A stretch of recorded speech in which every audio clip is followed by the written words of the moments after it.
The Babysitter's Notebook, what she wrote before she vanished on the evening of March 14, 2019, the town of Hawick, Connecticut, experienced an unusual cold snap for early spring. Temperatures dropped to 31 degrees Fahrenheit, and a thin frost covered the lawns of the Maple Street subdivision by sundown. It was a Thursday, and most families in this quiet residential neighborhood were settling into their evening routines, doors locked, porch lights glowing amber against the darkening sky. At number 47 Maple Street, the Harmon family had arranged for their usual babysitter to watch their two children, aged 7 and 4, while they attended a charity dinner at the Hawick Country Club. The sitter was 18 years old, a senior at Hawick High School, known to neighbors as quiet, responsible, and reliable. Her name was Claire Mercer. Claire arrived at the Harmon home at 6:15 that evening, carrying a canvas tote bag containing her school textbooks, a thermos of hot chocolate, and a small leather notebook she used for journaling. She was described by Mrs. Harmon as wearing a navy blue coat, dark jeans, and brown boots. She had long auburn hair pulled back in a loose ponytail and stood approximately 5 feet 6 inches tall. She carried no phone, as the Harmons had requested she keep devices away from the children during the evening. The Harmons left at 6:45. Their silver Volvo SUV was captured on a neighbor's doorbell camera turning left onto Oak Avenue at 6:47. It was the last confirmed sighting of Claire Mercer alive. The evening proceeded without incident, or so it seemed. At 7:23, the Harmon family's landline received a call from Claire confirming the children were fed, bathed, and watching a movie in the living room. She reported everything was fine. The call lasted approximately 90 seconds.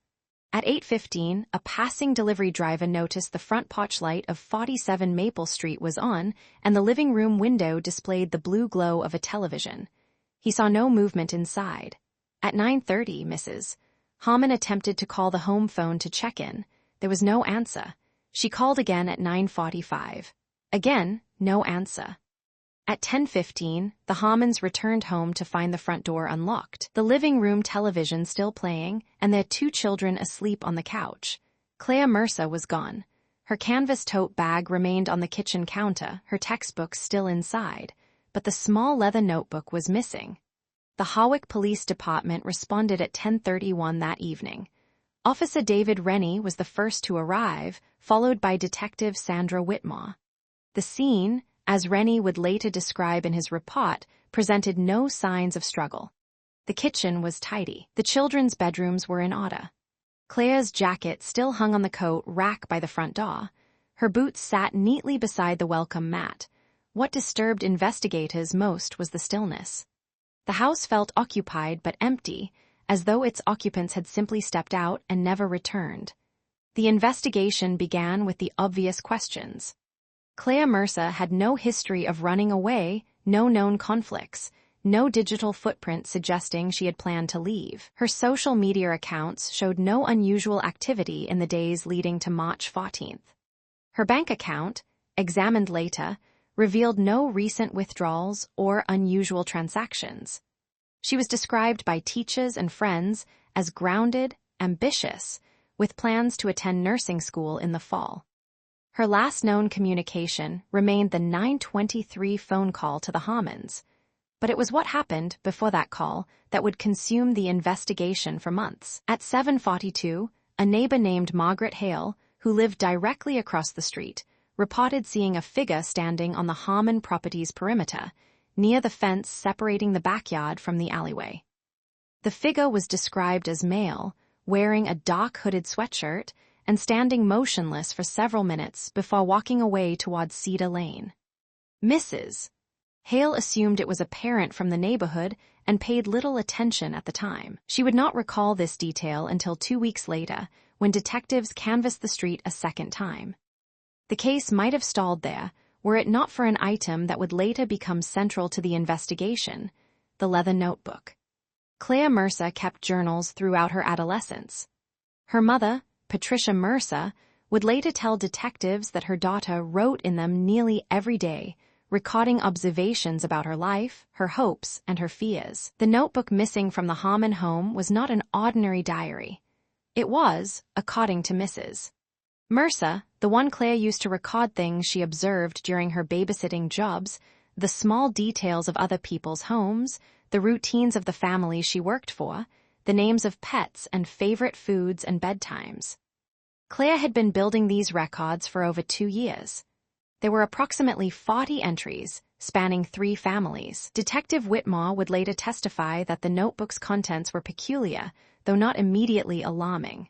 Claire had documented lockbox codes, alarm system combinations, and the schedules of the families she sat for.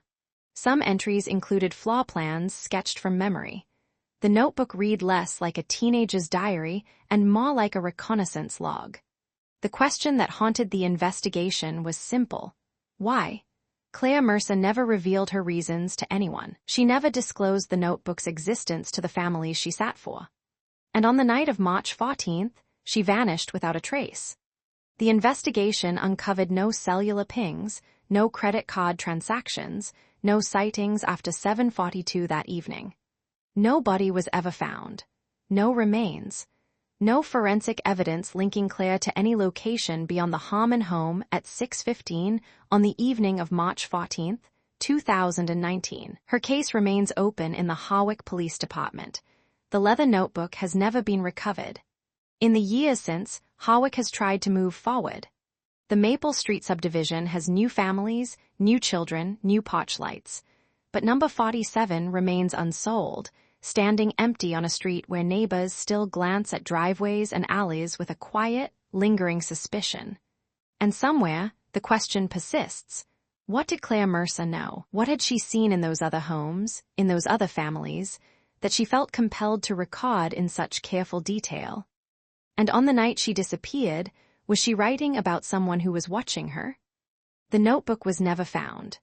And with it, perhaps, went the only answer that might have explained what happened to Claire Mercer on that cold March evening, when the frost settled over Hawick and an 18-year-old girl vanished into the dark, leaving behind only silence and an unsolved mystery that continues to haunt a town still waiting for the truth.